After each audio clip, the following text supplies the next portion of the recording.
یہ Benjamin Franklin جو تھا، کوئی جانتا ہے اس کے بارے میں؟ امریکہ کے فاؤنڈنگ فادرز میں سے ہے یہ، مشہور پرسنالٹی ہے، لکھتا بھی تھا، قلم بھی اس کا بہت اچھا تھا۔ اس نے ایک بہت اچھی بات کہی تھی، اس نے کہا دنیا کی مثال ایک بہت بڑے شہد کے قطرے کے جیسی ہے۔ دنیا کی مثال ایک بہت بڑا جیسا شہد کا قطرہ ہو نا، اس کے جیسے۔ اچھا، یہ جب میں نے پڑھا تو میری سمجھ میں نہیں آیا کہ اس نے اس کو، دیکھیے حضرت علی نے کہا ہے یہ مت دیکھو کون کہہ رہا ہے، یہ دیکھو کیا کہہ رہا ہے۔ ہم کو یہ تعلیم دے دی گئی ہے تو ہم یہ نہیں دیکھتے کس نے کہا ہے۔ بنجامن فرینکلن نے کہا، یہ کس نے کہا، جس نے بھی کہا، بات پر غور کرو نا، اس نے کہا کیا ہے، بہت اچھی بات کہی۔ اس نے کہا دنیا کی مثال شہد کے ایک قطرے جیسی ہے۔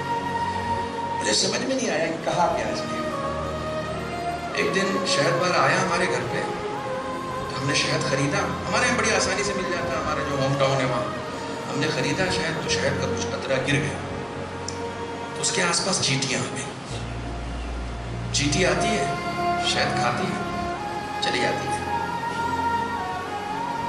ان میں سے کچھ چیٹیاں ایسی ہوتی ہیں کہ جن کو اس میں مزہ آتا ہے، تو پھر آتی ہیں اس قطرے کے پاس، پھر کھاتی ہیں، پھر جاتی ہیں۔ لیکن جس کو ہوس ہو جاتی ہے نا، وہ اسی قطرے کے اوپر چڑھ جاتی ہے۔